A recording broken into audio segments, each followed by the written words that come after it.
Good morning, esteemed panelists. We have a very interesting discussion up ahead. And by the way, this is the 7th webinar in the IHE 2020 series. Without much ado, I will invite Mr. Rakesh Kumar, whose brainchild this series of webinars is. He's the chairman of the India Expo Mart Limited.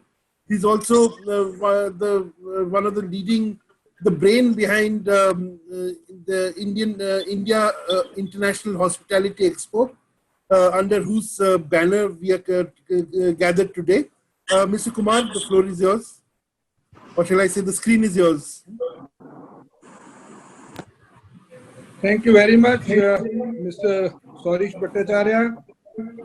Welcome all the panelists, friends of IHE 2020 and members of the audience from different cities in India and countries around the world.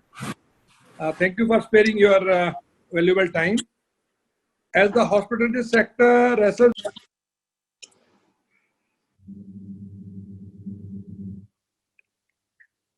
a lot of us wonder about the future of the business of dining out, especially because it was booming in the country till the COVID-19 pandemic cast its ominous shadow upon us. Friends, with the age of the new normal dawning upon us, we are left to struggle with the implications of the new health and hygiene requirements and the demand of the social distancing, or you can say the physical distancing, for a business founded upon one of the most defining characteristics of our species, our second nature to be hospitable to friends and family. How will kitchens handle staff reductions and the pairing of the menus forced by the new social distancing norms? What will happen to the interaction between the chefs and their guests? How can practitioners of the hospitality speak to their customers from behind surgical masks or serve them from a distance of 6 feet? How severely will the rules of engagement in the hospitality business be rewritten in the sanitized new world? The answer to these questions would entail a high human cost for people who would lose jobs or would have to be reskilled and made to take up unfamiliar rules. Uncomfortable questions will be asked about the financial viability of specialty restaurants, about the staffing in kitchens, and about the utility of the dining. And with the rationalization of cost becoming more pressing than before, the chefs of five-star hotels will be left with no option but to learn about frugality from their counterparts in standalone restaurants. I would not take much of your time, and at this point of time, I would like to welcome the eminent personality who are today with us from the India Exhibition Mart Limited and also from the India International Hospitality Expo, along with my colleague Mr. Hari Dadu, President Fair. I welcome all the panel of the experts. Chef Devinder Kumar, President Indian Culinary Forum, Vice President Food Production, Le Meridian, New Delhi, Executive Vice President, and also a very great well-wisher of IHE, Chef Ritu Dalmia, founder Diva Restaurants, TV personality, and cookbook author, Chef Sabyasachi Gorai, mentor chef and restaurant consultant, creator of the Lavash by Sebi, Poppins Hotels and Big Brevsky, Chef Manu Chandra, Chef Partner, The Olive Group, Chef Dhruv Oberoi, Executive Chef, Olive Kutab, The Gamar Room and Sarai Mehroli, Mr. Rajendra Mittal, Managing Director, Mittal International, and also one of our advisory board member of IHE, Mr. Naresh Sahani, President and Founder, BHS Design World. We have thus far, friends, we have so far conducted 6 such instructive and informative webinars under the banner of the India International Hospitality Expo, IHE 2020, India's largest B2B fair on hospitality, presented by the India Expo Mart, Greater Noida. As in the past, I am optimistic that this chef forum will throw up the kind of ideas we need to negotiate the new normal.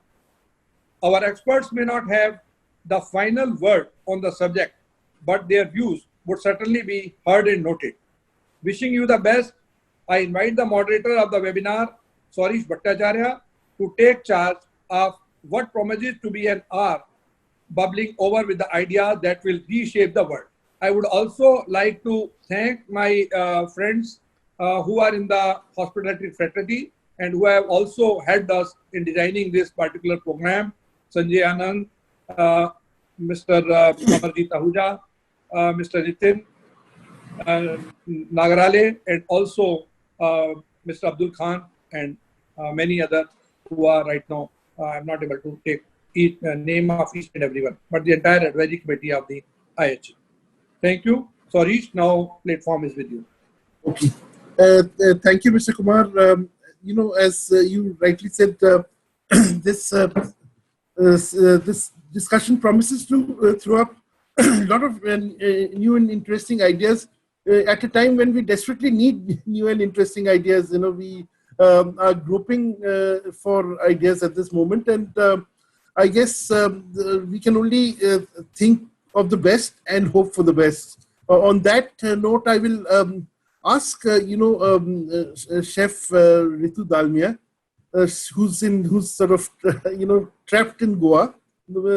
Now, normally you would have considered it a great holiday, but I don't think she regards it as a big holiday right now. So, Ritu, what is your prediction? What is going to happen once restaurants reopen? Will they, will life be totally different for you, or will some of your old life continue? Yeah. So as I said, right now, it's if I knew what's going to happen, I would be the richest woman in the planet, because I think the biggest problem right now is the uncertainty. But one thing is for sure, I think a fear has been instilled in people. A fear is there with all consumers, with all restaurants, that definitely life's not going to be the same. And not for a short time, but I think for a very, very long time to come. Restaurants actually, unfortunately, are the ones that are going to be worst hit, because the reserves or the capital or the resistance power of standalone restaurants is not as high as the hotels or any other industry. But we still, restaurants like ours, which still are few of them, still are in a better shape than, let's say, most of the people who are single restaurant units, or this roadside vada pav person, or the street food people. So we are working very hard every day, coming up with some new solutions of what's going to. One thing is for sure, the footfall is going to reduce drastically. Two reasons. Number one, in this lockdown time, I think we have many homegrown, homespun chefs that are coming up, everyone sitting and cooking at home. So I have that eating at home, which had in last couple of years become not such an important thing with urban people. There was more and more eating out. I think eating home will happen a lot more. So restaurant, when they go to a restaurant, it will be really, number one, if they have full trust and faith in the food of that restaurant, that it will be well, it will be good. Secondly, with the social distancing or physical distancing, we don't know. Like in Italy, in our restaurants, we are allowed to open from 1st of June, but the 1.5 meter between two seats, which means all the restaurants' capacities are down by less than 50%. And sooner or later, that will also come in India whenever we are allowed to open. So we are talking about restaurants working at less than half the capacity. And so first thing that we need to do is reduce our menu, which I think was long overdue irrespective. Because you see, the Indian consumers have this, how shall I say, this choice, this variety, this need of variety, whether it's a wedding, whether they go to a restaurant, and you find pages and pages of menu. If I have only 4 pasta on my menu, I will be killed by them ki choice nahi hai aapke paas. But now we have to reduce the menus, because you need to have lesser people in the kitchen as per the norms that will come. You will have lesser clients coming in your restaurant. So large menus are story of the past. What will be the ideal size of a menu? in the new you see, normal? it all depends on what cuisine you're serving. So, for example, at least for my Italian restaurants, we are planning 4 to 5 antipastis, 4 to 5 primi, 1 meat, 1 fish, 2 vegetarian options, and change the menu frequently. Right. Because number one, ingredients are going to be very hard to find. So we need to rejig all our menus with all the supplies that I can find locally. The dollar and euro, as you know, have hit the roof, and it's not going to get any better. So, and also people are going to be scared where the food has come from, how many food miles they have gone through. So it's time really to look inwards for ingredients, work. You still have to give an experience to people. Otherwise, why would they go to the restaurant? Exactly. Because they're still scared. Eating out in Asia anywhere has never been a necessity. It's a luxury. So you have to have faith. You have to give them an experience, and you have to also ensure that safety, hygiene, and immunity, food that increases the immunity. Of course, there'll be many marketing gimmicks to sell your produce, whether it's probiotic food or increase in immunity, etc., etc. But as I said, it's time for a big change, and every day we're working on it, and every day a new plan comes in. So let's see what happens. So that's I think a very good note to start with.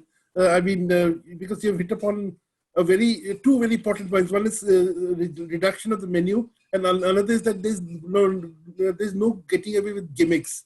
And I may add the third point about local sourcing. I think we have to now look inwards to get all the stuff that we want in our kitchens.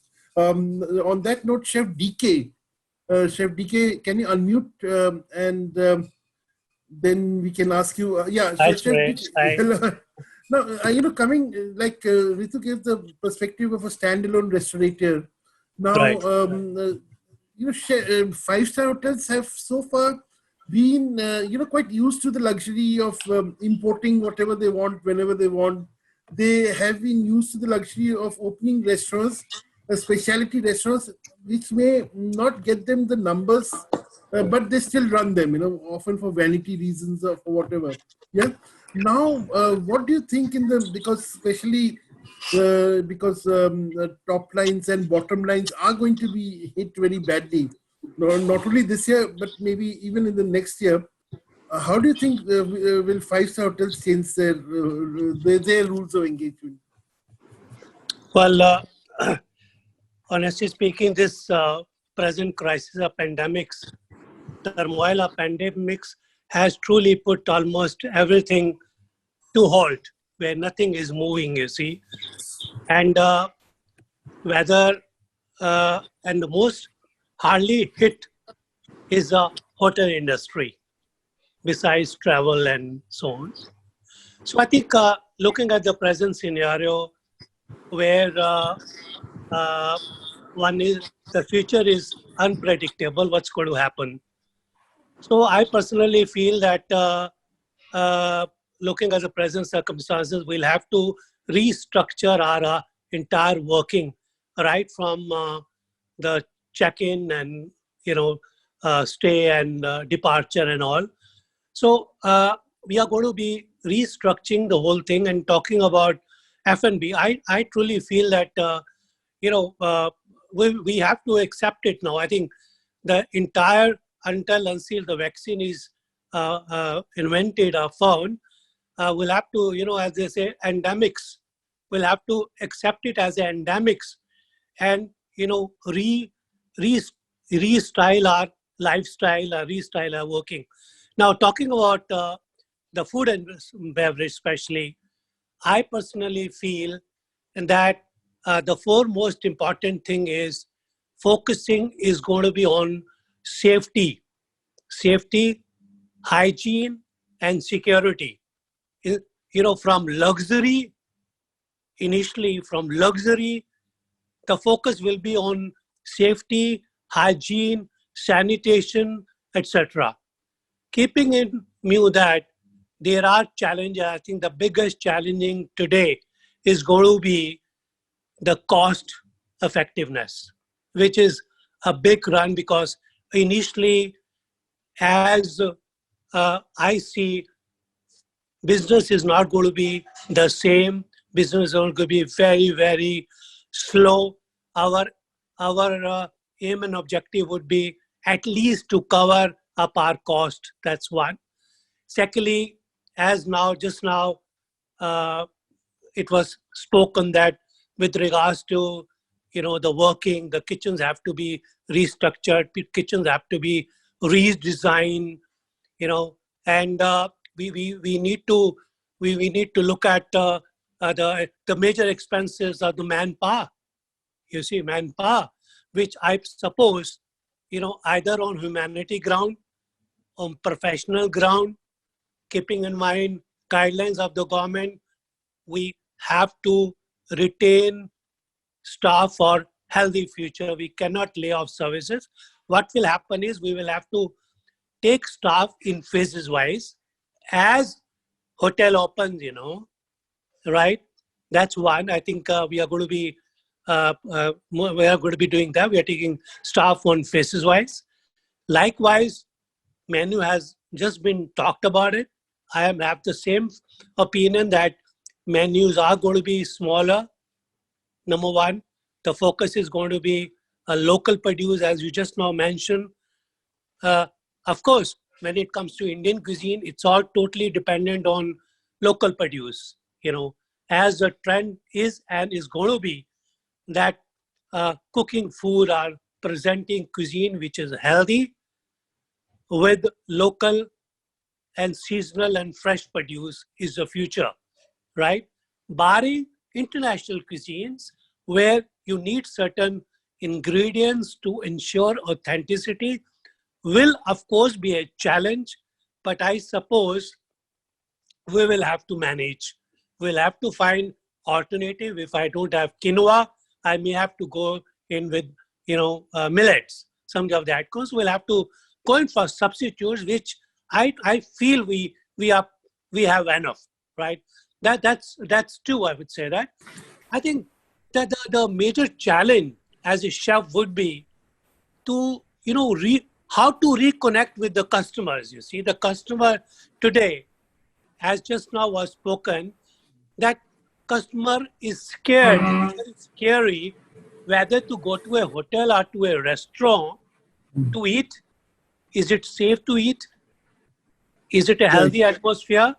Is it the person sitting next to me is not infected? Something of that kind. So I think we will, as chefs, will have to project ourselves to the people through ensuring that all food, health, hygiene systems are in place. That's very, very important. We have already received a guideline from FSSAI. We have guidelines from Merits, which clearly tell you the hygiene, the best hygiene practices in the kitchen is going to be very, very important right from now. Even if lockdown doesn't open, we have already started implementing all the guidelines by FSMS, Food Safety Management System, right? So, and to do that, I think chefs play a big role. We will have to come down onto the floor. There's going to be very interactive cooking. We'll have to interact with the people. We'll have to interact with the clients. The foremost thing is the likewise employees also. You see, employees today are equally scared. Right. I will begin with the chefs, DK, I'll just ask at this point. I'll get in Sabyasachi Gorai. Chef Sabi, okay, how are you? Can you unmute yourself? Unmute, please. Yeah. Yes, good morning. Morning. Yes, like Chef DK made the point about health, hygiene, and being not only important for the customers but also for the employees. Now, we know for a fact that whereas international hotels and all, they have very strict international mandates to follow. In the standalone industry, do you follow that kind of strictness about hygiene? And do you think the current pandemic will make you more, careful about hygiene and standards of hygiene. And second, when we're talking about menus, do you think the way forward is to have like a menu of the day sort of or a menu of the week sort of a system, or how do you plan to re-engineer your menus? So to quickly answer both your questions, the part I think when it comes to hygiene, of course, as a in the country that I've always been part of and I'm running currently. Chef, it's not very clear. Your audio is not very clear. We had the best practices of hygiene always, considering we're running restaurants in the country. Right. But as I understand, and as Chef DK also spoke, the hotels have their certain norms, which is almost like the cruise lines, and they have better auditing systems. So it is probably, audit is something that we have brought in also in part of the restaurant life cycle right now to make sure the hygiene audits, there's no break in the chain. But at the same time, I personally feel it is not so much about the hygiene audits or the hygiene checks, because this would anyway have to be done. It will become a regular lifestyle for all of us working in the back of the house of the kitchens, or for that matter in any food production outlet. But how do your guests or customers or diners feel about it is, I think, where the entire game is. As in, everybody will go all out to talk and speak about how hygienic they are, how they are making sanitization mandatory, how temperature check is mandatory, how everybody is wearing a mask and a gloves. But would that really give me the confidence to go back and eat? I don't know. As in, would that give the confidence for everybody to go out and eat? Is a difficult question, sad to say. But yes, we have had good practices, best practices in the industry, and we will definitely try to ramp it up as best as we can. For the second part, sir, would you just repeat the second part of the question again? Yeah, so the second part of the question is like what Chef Ritu was suggesting. Are we, the one way of handling this menu of the day, menu of the day, or shall we go for a menu of the week sort of a situation? Is it possible? Sir, ingredients are going to be scarce. Costs are going to soar. It's going to go high. Manpower is going to be limited. And as Chef Dika also spoke, health of people. The more people that are within your kitchen or within your parameters, the health risks are only going to go up, because then social distancing becomes difficult. So I have suggested to large part of these, companies that I'm associated with, especially Big Brewski, where the kitchen has 50, 60 people. We have said we will work on shifts and we'll take minimum people in a shift so that the distancing can be maintained in the kitchen. Second, health checks can be monitored.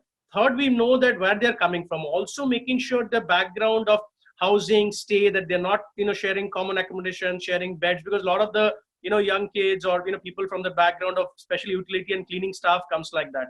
So what brings me to say this is now, I think the heads of these businesses, the chefs and the managers have to now become hands-on. They have to come down. If it has to manage the dishwash themselves someday, they will have to do that. If it's managing the service someday, they will have to do that. Chefs definitely have to cook.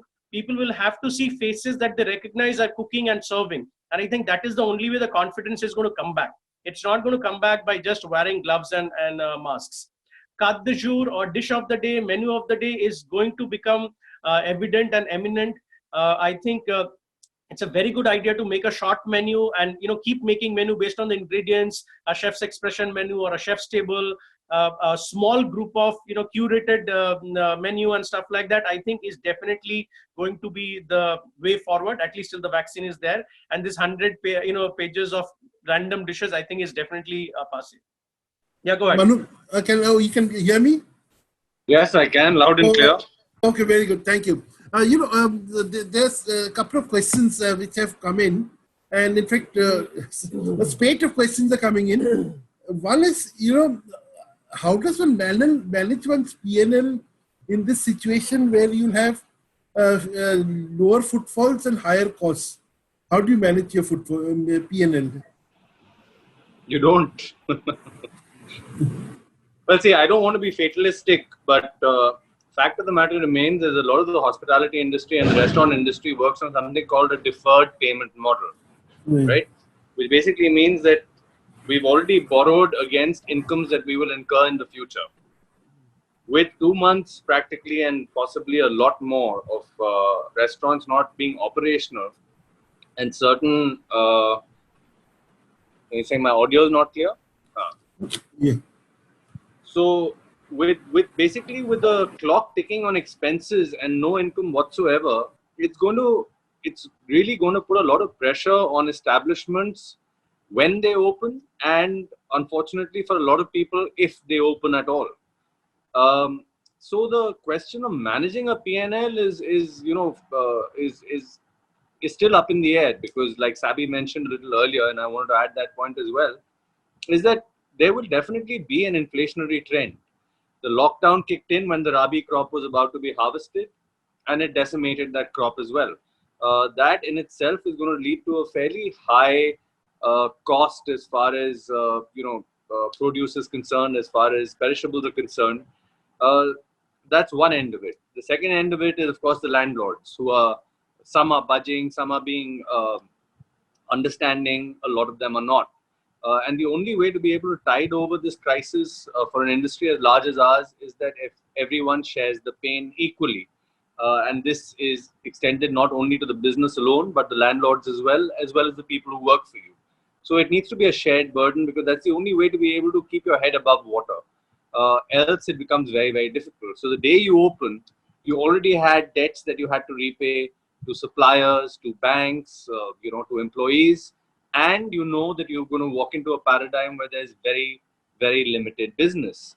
What are you left with? How do you repay the old debts before you start incurring new ones?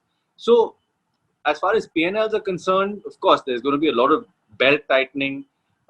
Again, another point that Sabi raised, which is a very pertinent one, and I think a lot of people are not saying it, is that how many people will actually return to work remains to be seen, because what this has done to a lot of the migrant workers, to a lot of entry-level employees, is that it scared them and it scarred them.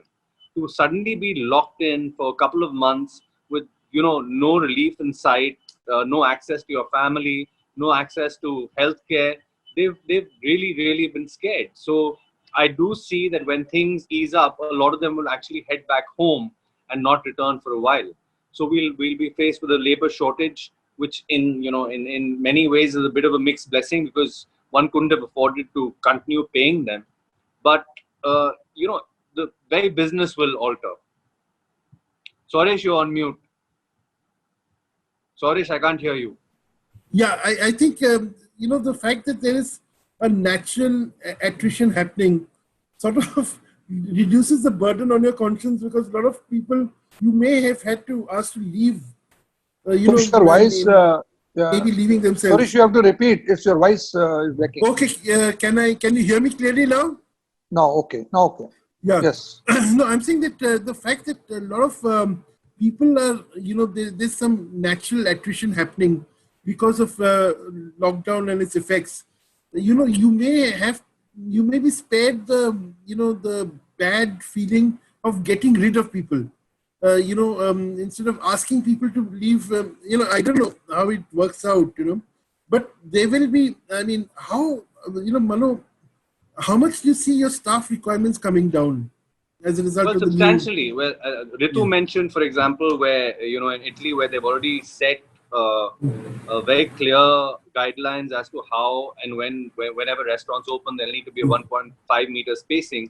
Now, if you took that metric and you applied it to a lot of the urban centers in India, and I'm not talking about hotels, of course, who have the luxury of real estate. Let's talk about standalone restaurants, where in cities like Bombay and Delhi, where real estate is at a premium, you operating 1,000 square foot restaurant, right? Where there's a bar tucked in there also, you've got your decor happening. Then you start spacing those tables out, your seating capacity will fall at about 30-35%. And they'll also put restrictions on the number of people who can be at a table, etc., etc. What's your revenue generation capacity? It's very, very finite. And most people in these centers thrived on the fact that you could build over capacity. So that's why the buzz would come in. That's why these places would really do well. That has shifted entirely. So when you're clocking revenues, which were only 25-30% of what they were earlier, it's a chain reaction. Everything else will have to come down. How much you buy, how many people you hire, how much electricity you consume. So it's a domino effect, which is going to actually impact a lot of other industries. Right. Now, Dhruv, you have been doing a lot of work with using local ingredients for European food. I think Manu also does it at his restaurant. But this has now become like a growing trend where you use local ingredients. Chef DK talked about millets. You're doing that. You're using jackfruit. You're using a lot of these local ingredients. Now, like how, are you chefs working together to create a demand? Because I think a lot of the people who produce these local ingredients are individual farmers or individual aggregators. How do you plan to get them all together, reach out to them, and create a very active marketplace? Right now, it's a very informal marketplace. Yeah. Hi, can you hear me? Yeah, I can. Yeah, we can. So now the usage of local and organic ingredients is a must, because you will not be getting any foreign ingredients per se. Before we were doing it for the sake of it. Now it's a mandatory thing. I think before getting into the menu forming, we need to gain the knowledge of that particular ingredient, what's available when, and we need to have a very strong bonding and connection with our farmers. So in that way, you really need to talk to your small scale farmers, your small vendors, like what is available and when. And you can do like a cyclic menu with each farm, because every farm grows different set of produce. So maybe 1 month it can be with Trikaya, the second month it can be with Earth Collective, third it can be with any other farmer. So in that way, the whole cyclic thing will be on, and we can also do a lot of experiment in that way, because experiential dining will be that now. You create whatever you want, but with the ingredient what's available in the season. Right. So you're like, in a sense, this social distancing or physical distancing will actually spur experiential dining and make chefs more creative. I think have to, because comfort food, anyways, people are eating and everybody has become master chefs on their own at their houses. So we have to come up with something new with whatever is available, within our reach. So in that case, many concepts can be created. Like you can do a virtual cooking class on Zoom. That can create business. You can do like an app where you can connect chefs and they can do a personalized service at the elite houses of Delhi. So the main things which can be done, it's not only just generating revenue in a restaurant. So So now we heard the chefs. Now let us come to the technical guys. Who have been listening to everyone very patiently. Mr. Shani, you have been. What will be the new demands on the kitchen design and kitchen equipment, business like yours? And are you prepared for that? The way I see it, and from what I've been hearing from everybody, there are three major things which are needing to be looked into in the kitchen. First is from the safety angle. Second is from the hygiene improvement of the kitchen. And thirdly, when you're in a shutdown state, are you in a position to make some physical changes to the kitchen accesses? I mean, we did a restaurant in Dubai for Khyber restaurant, and the municipal codes are so stringent and so tight. I don't think even in Germany they probably have it, that they want a separate route for dirty dishes entering the kitchen and fresh food going out of the kitchen. Now, most restaurants will say, oh, we have 2 doors. But in that 2 doors, you are not able to maintain that 3.5 feet gap between 2 people coming and going. So, keeping in mind all these changes, the first thing that you need to look into is how the safety changes are going to happen from your staff point of view. For example, smaller restaurants and standalone places cannot afford to have a security guard at the backside checking the temperature of every staff member who's coming in or going out. So, various products are now being made available in India. I mean, people are talking about tunnels and sanitation tunnels and things like that. Of course, there will be nothing to prove yet. But we can at least put in what is called as a door frame sensor, which is also got a camera recording and which also notes down the employee number and says what time he came in, what time he went out, and what was his temperature. That is step number 1 I would recommend. They're not very expensive. Secondly, what I see is that the delivery of food from people like pick up from Swiggy, Zomato, etc., which is going to go up in the time to come. Therefore, your kitchens have to be well geared enough that not allowing them to enter your kitchen, the delivery boys to enter your kitchen, yet you are in a position to pass through, to specifically designed windows to allow the food to be picked up in a jiffy. Third thing, we're looking at point of view of maintaining the distance in the kitchens. So the simplest way, of course, would be to put proper floor stickers to tell each station, the person who's handling that particular station, that he has to stand here and keep the other staff away from each other. Right. Thirdly, we need very new kind of dispenser. Earlier, we just had maybe a soap dispenser or a paper roll dispenser, etc. We need to bring in the sanitizers. We need to bring in the hand wash sinks with the right temperature. Now, you would need to wash your hand at between 55 to 60 degrees centigrade to get your hand properly sanitized. Then, these are the safety changes immediately that we can look at. But then the next thing which needs to be looked in, we have to, have something to do with the flooring of a kitchen, because 90% of our flooring in India are either kota tiles, kota ladi, which has been put in, which is the big slabs, maybe 2 feet by 2 feet or 18 by 18. These are all germ breeders. If you sneeze, there are so many gaps which are there in the tiles below, which will cause a lot of germs and bacteria to grow. So you have to get your kitchen upgraded to see that you get a flooring and maybe even the walls properly sanitizable. So, what you're saying is that, Mr. Sani, that access to the kitchens will have to be controlled. There have to be delivery windows. Flooring has to be changed. These are now you need more than just a soap dispenser. You need hand sanitizers.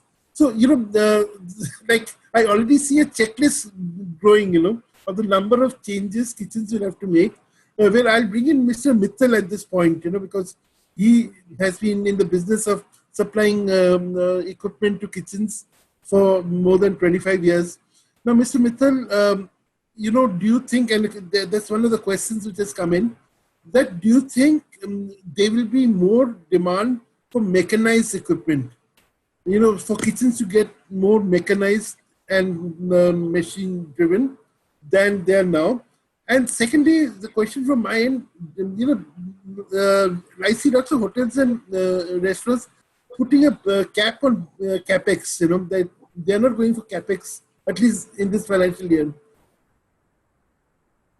Yeah, my answer regarding the equipment for economy situation which is going to happen after opening the coronavirus thing, that we have 2-3 things we can offer.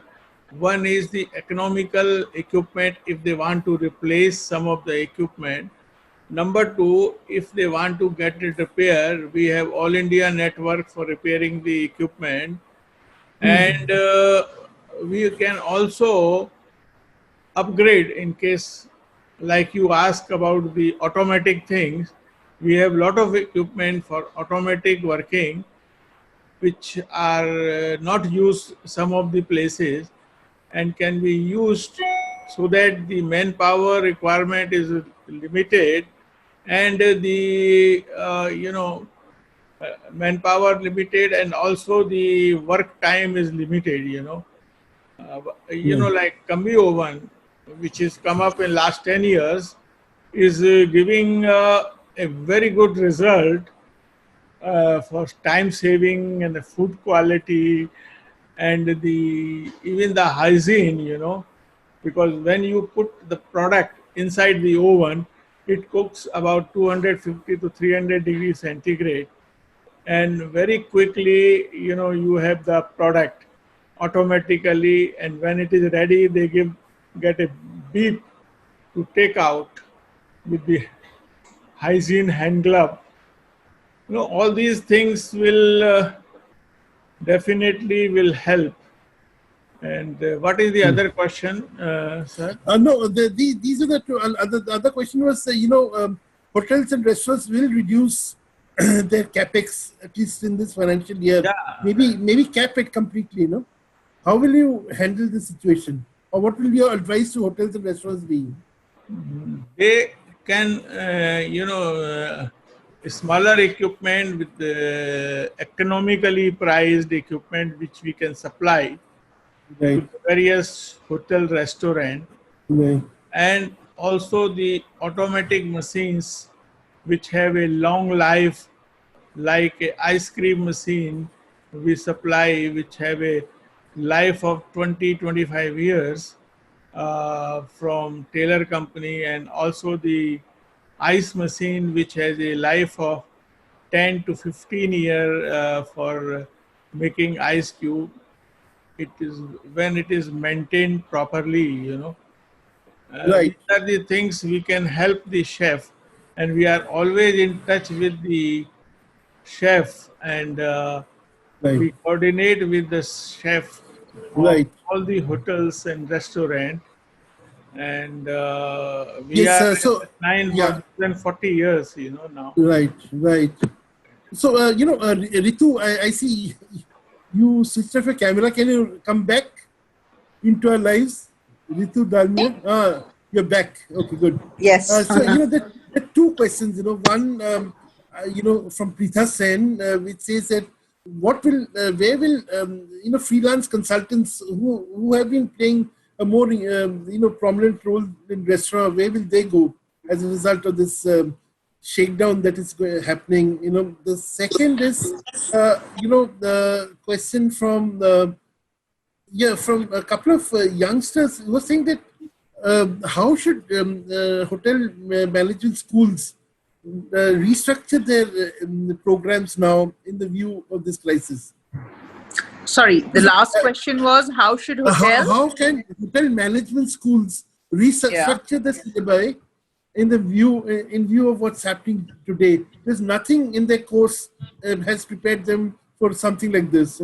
Well, I guess no one has been ever prepared for something like this. Forget about just the hotel management school. Well, again, I mean, I don't want to sound negative, but the reality is when we talk about restaurant hotel consultants, as I said, first and foremost, how many restaurants will stay afloat is the biggest question. Okay, it's a very, I think, in all the industries, hospitality is going to be the last industry to revive. I hate to say it, not only because of COVID, and you have to understand, restaurant industry was already suffering before COVID. It was first demonetization, then GST. So it has been tough 1.5, 2 years already for the without COVID. Now it's a double whammy. So I don't know. I really don't know where restaurant consultants will, or what future they have, unless, of course, you talk about restructuring their restaurants, restructuring their kitchens, restructuring their menus. But again, reality is, let's talk only about me. Last thing I'm going to do is make any capex at the moment. For me, whatever funds I have available is first to pay salaries, to pay rents, and to make sure that we are afloat, plus debtors, which are mounting up. As Manu said, we work on a 2-month credit. So let's say a sale of March is actually paid in May, but there's no sale in March, April, most likely not in May, and maybe even middle of June. So the funds are all going to be first to stay afloat rather than making capex. So capex is nowhere even on my horizon right now, unless, of course, the mandatory notes come from the government that these are things we need to change. That's only where the capex will be spent, and that also in a very frugal way. Whereas courses are concerned, maybe if the courses need to be rejigged now post-COVID, in a way it will be a very good thing, because I hate to say it, but there's many other parts of the courses in all the hospitality management institutes which needs to be updated. So it will be a good opportunity for that to happen as well. And where health, safety, sanitization is concerned, you see, I think we Indians have a very strange mentality. We will clean our house, but we'll throw all the kachra just outside our house. Our house may be clean, but everything. And even though you have all the norms, etc., the reality is 90% of the people don't follow it because it's a very blasé attitude. So just to give you an example, when my Indian team went to Italy to work in our various restaurants, I mean, I think within 3 months, half of them were ready to leave because they just could not fathom the sanitary and the hygiene standards that they needed to follow. Because even though they were taught in theory, to practice in actual, where every day evening audits would happen, it was something which was unimaginable for them. So this really now has to be not only theory, but I think all the management students now will also, their practical class should be added in basic sanitization and healthcare and hygiene. I think that's a very important message. There are some hotel management principals who are among the audience. Yes, I'm sorry, no offense meant to anyone, but no, Chef Manu Chandra, you have also gone offline. Manu, your turn. Very important I question. don't have, unfortunately, I don't have broadband because the lines got cut, so I'm trying to preserve bandwidth. Yeah. Oh, okay, great. Okay. No, now there's a question from Ranveer Bhandari. Will we see more and more plant-based menus coming into play because most guests would have a little bit of a psychological thing about having non-veg food outside their homes? Yeah, I was on a panel a couple of days ago with Rohini Nilekani talking about the potential positives of this entire fallout and how our ecosystems have, by force improved, be it the environment, be it the air, be it seeing more wildlife, etc., etc.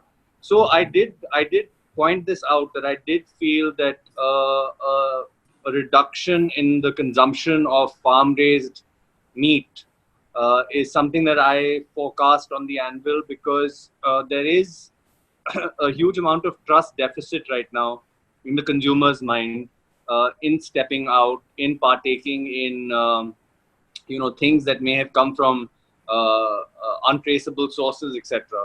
So I do believe, and also I think the events of the last 2 months put such a strain on the supply chain that people by force were moved to doing more innovative things with vegetables, with produce, with grains, with fermentation, baking their own bread, making their own dosas, stuff that they weren't really doing in the past.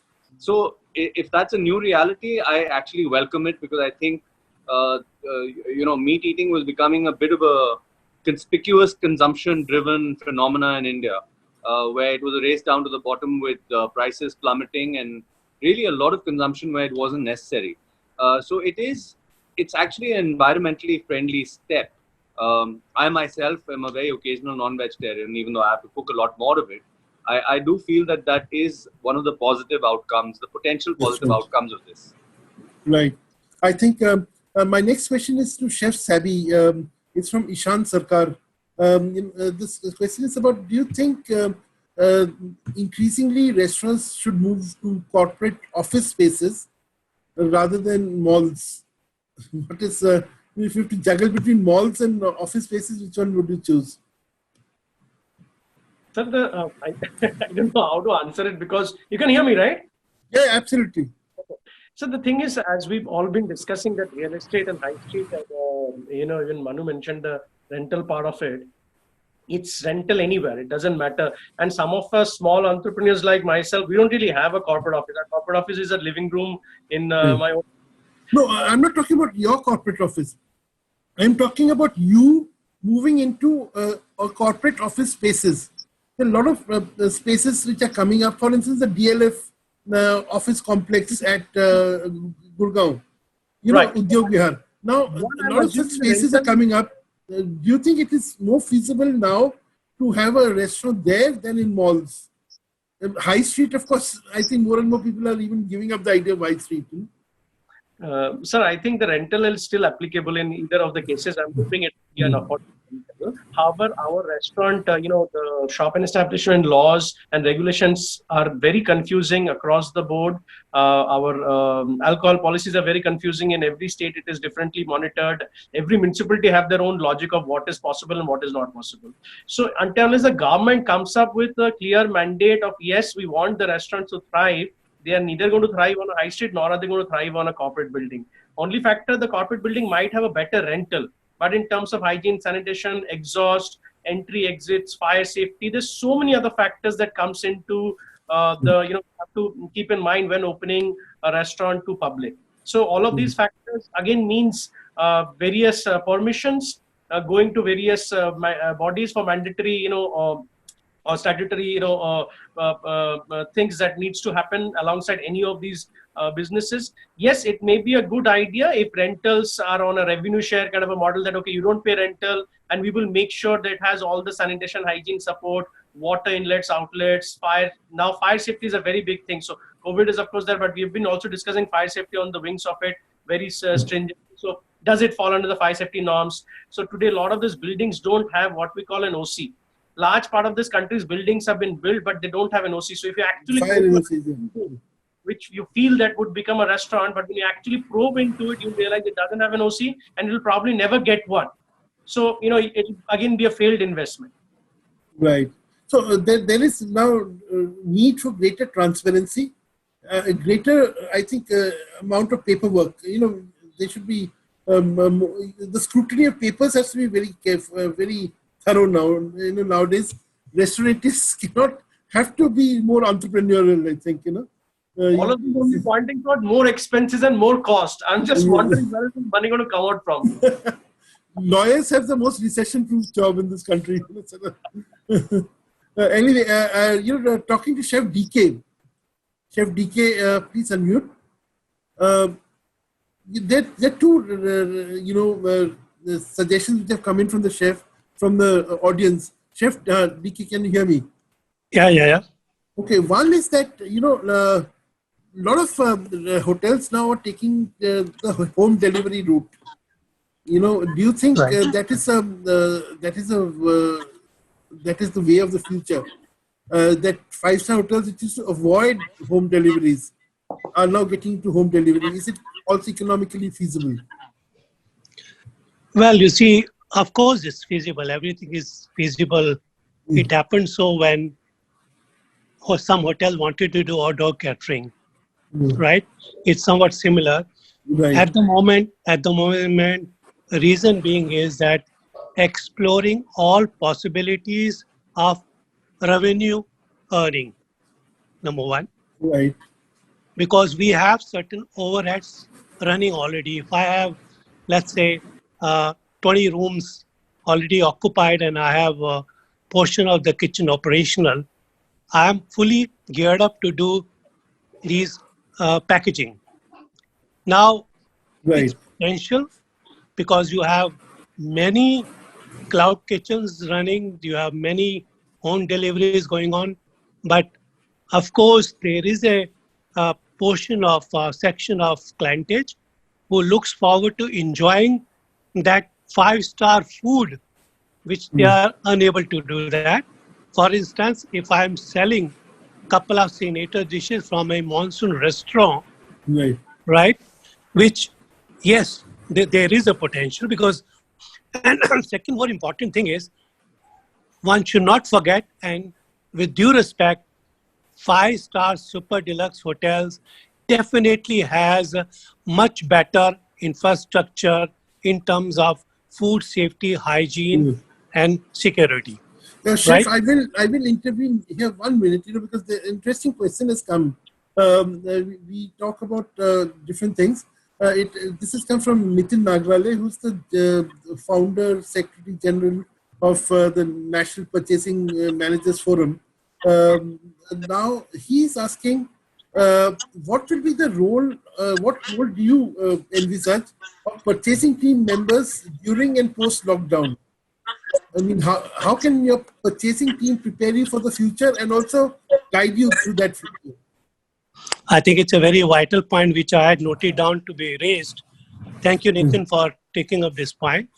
I think supply chain under the present circumstances and what the future would be to rework out the specifications, because it is not merely ensuring best hygiene practices in the hotel. Also look at the supply chain. What is our source of procuring raw material? Because let's not forget that we have improved over the years in terms of supply chain, but compared to West, foreign countries, we are still lacking behind. I think there needs to be a total restructuring to rework out the specifications, the conditions, the way stuff is, because in the past maybe somewhere we have been overlooking, somewhere 5 stars of course have been very, very rigid because we have certain guidelines. I don't down the line, dhabas, restaurants, whatever it is. So I think supply chain is the key area which needs to be paid attention to. I think there are going to be very strict norms. I've already gone through in food safety management system of FSSAI, where it clearly shows that a person who is delivering poultry or any particular product has to follow those norms. For instance, one of the client asked me that as per the news, whatever it is, the bacteria rest on polythene for so many hours, right? How do you ensure that the paneer which is packed in the polythene bag is free from the contamination? So I think the source from where is going to be a big concern. We may land up paying extra. It's going to be an extra expense, mind you. So my answer to this would be that purchaser forum, every hotel purchase department along with the chef will have to rework out the total specifications and the conditions.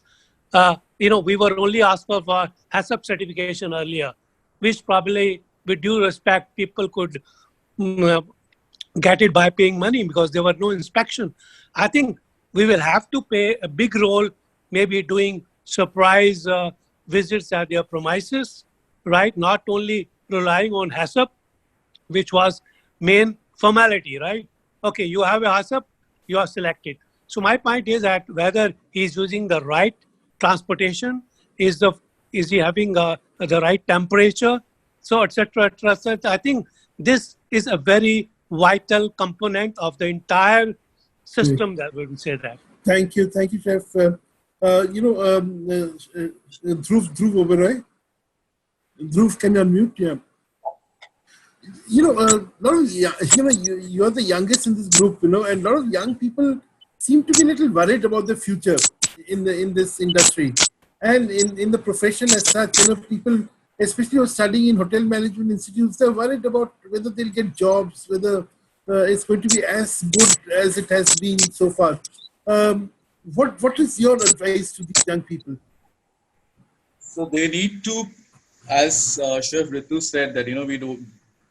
In this time of uncertainty, we can't answer these questions, but of course we can utilize this time to create and to learn, because there's a lot of online classes out there where they can actually learn the basics and they can practice.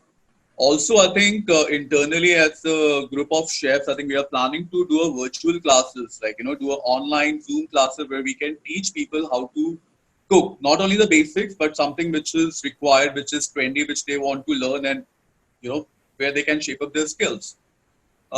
Also, for little senior chefs, I think we can also develop something called the take-home chef, because I'm dealing with this lot of elite families, where a lot of these families are calling me to teach them personally. It's not they're calling me at their houses; they just wanted me to be on the camera and teach them how to cook. So I've set up a system where I can tell them the menu a day in advance. I can tell them the ingredient, what they need to procure, and I'll come on camera and tell them how to cook. I think that's also one good opportunity which we can create for the people, where of course I'm doing a social thing for them, but it can be a great module and we can, work on it. Right. So things like that we can definitely work. Do you also feel that there is a lot of the entrepreneurial young people have a future in the cloud kitchen business? Can they grow and prosper in the cloud kitchen business? I think cloud kitchen and deliveries can be more cool. It can be more fun because I haven't seen any fun menus online because I was talking to a lot of the elite family, they were saying कि online where there's no options, it's just like a simple dish where we can create an experiential 3-course meal maybe, where we can create experiential cuisine, like one day I want to eat Mexican, second day I want to eat Indian, third day I want to eat Japanese, for example. So that can be one opportunity which we can create and make it more fun and cool. Right. So experiential, fun, and I guess even cloud kitchens will have to reduce the menus. Yeah, exactly. I think a lot of us are doing it. It's not that they are not, but I think that can be a great opportunity for all the cloud kitchen and Right. Of course, we've got about 60 questions. Now it's not possible to answer all the 60 questions, but we have answered about 10 or 12 already. Through the course of this discussion. Some are very specific. Some, I see Mr. Shani, you're getting business proposals already on the chat room. So it's been a good business outing for you. Suresh, please take a few questions. We have already taken. So we have already taken about 10 of them. Okay. Fine. Yeah. So, but there are 65 and 61 at the moment. Okay. So, but we will. I think panelists can choose on their own at least one question out of their Q&A, so they can answer which is the right question in this perspective. Please. Right. Okay. So, Mr. Shani, you're talking about door sensors and such. There is another, which again there's a question on it. Is that should there be a system in place where people can see? The one, of course, is how to do live kitchens. Where you see a kitchen in operation behind a glass counter, but that may not always be possible.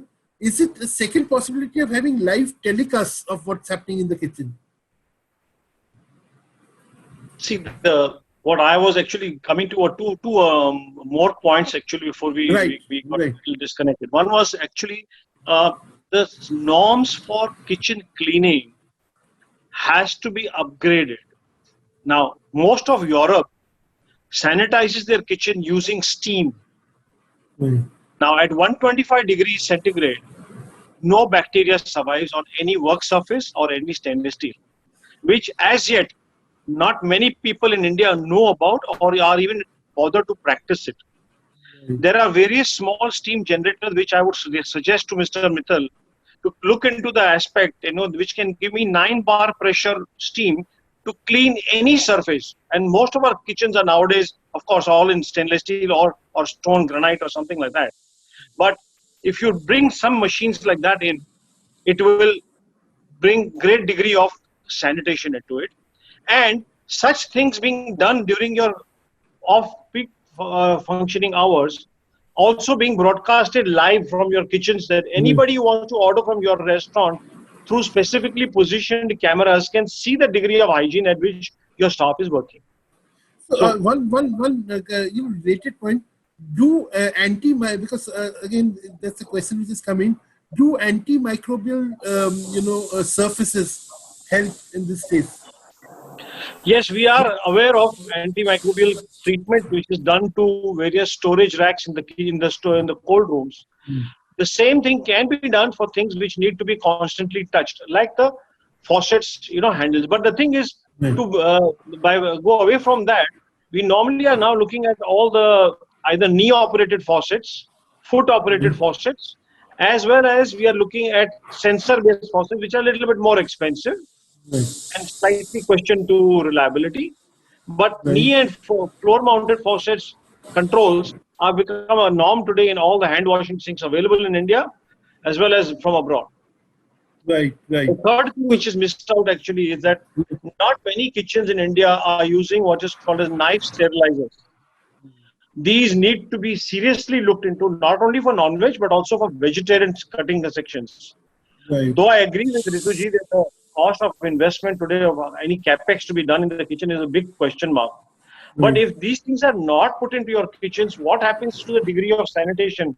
Tomorrow, if somebody comes and says, okay, let me check the sanitation of your knife and packs it and sends it to a laboratory, well, you will know the condition of what you're working in. Also, the flooring, as I mentioned earlier, existing kitchens can upgrade their flooring with not very big expense. There are new materials which are coming in the market, which are specifically meant for kitchen floors and can be laid on top of existing floors in a matter of 3 to 4 days. So in 3 to 4 days, just take your equipment out. These guys will come and put the new floor, and you get a jointless, clean floor to be done, to be washed. Right. So these are some of the things, and the same thing can be done to the walls if the walls are available to clad it accordingly.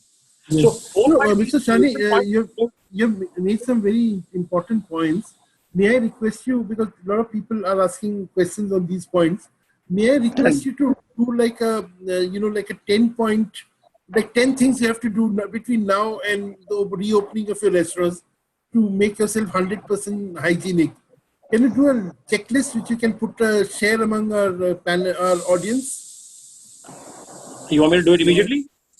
Well, I mean, as of today, we can share it. Checklist divided into 2 parts: hygiene and sanitation. Of course, major changes cannot be done in your kitchens immediately. Yeah. They are, like route of travel of food and raw food and garbage food and fruits and all that. Yeah. But the thing is, the first thing which you need to look into is that every person coming into your kitchen or your restaurant goes through a sensor which tells you the temperature of the person. Mr. Shani, because we are running out of time, what I'm saying is, can you write this down and email it to me? I will put it up or for all our audience. Sure. So, I mean, it is like I think what you're giving is almost like a checklist, safety checklist for the new normal, and which will also answer about 3/4 of the questions which our audience is asking. Done, sir. I will do it and send it to you as soon as this webinar is over. I will send it to you. Sure. Fantastic. Now, the last question to Mr. Rajendra Vittal, because that has come up. Several people who have been asking us questions have asked us this question: is that most restaurants operate with very small kitchens. We're talking about 500 square feet, maybe 800 square feet is a luxury in some cases. Now, how can all these changes be incorporated into these small kitchens? I've seen many restaurants operating with a very, very small kitchen, and very difficult to keep the hygiene and the safety and the food quality. So some norms should be made out of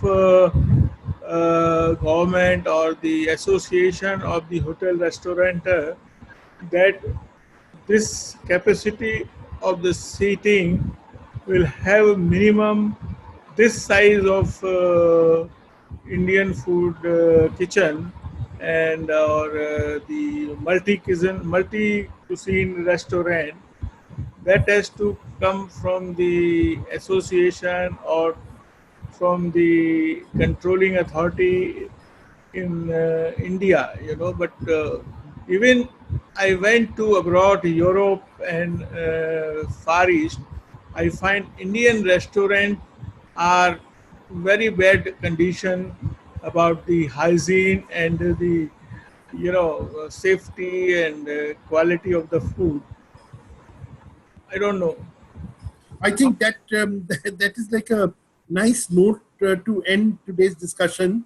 In fact, I think I wish the National Restaurant Association of India was here.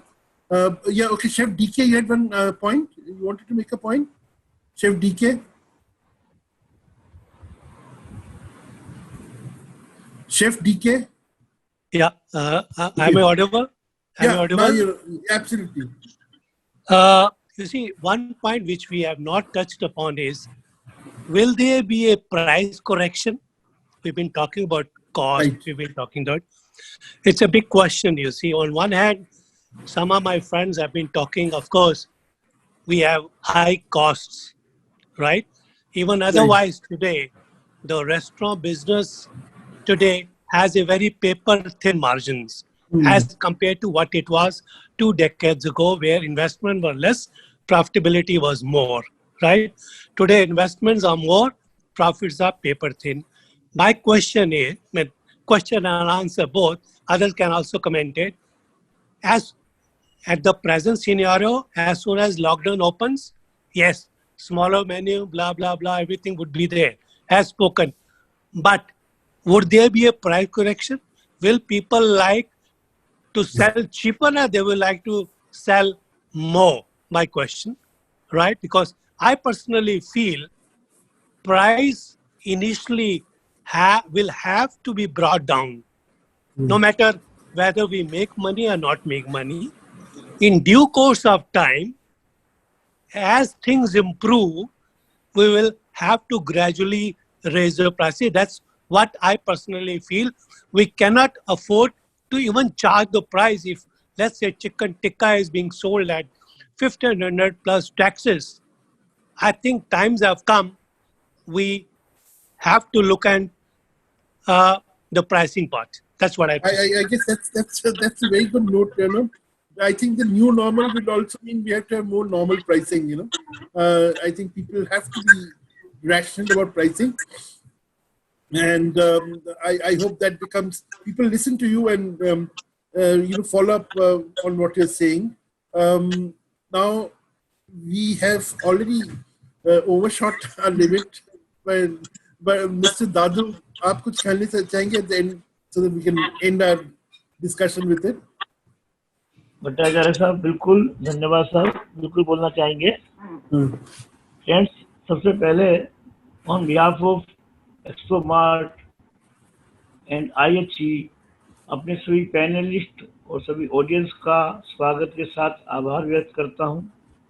आप सब लोग बड़े ध्यान से, बड़े हर्ष के साथ IHE webinar को जोड़ रहे हैं और समझ रहे हैं, और सारी इंडस्ट्री एक हो रही है।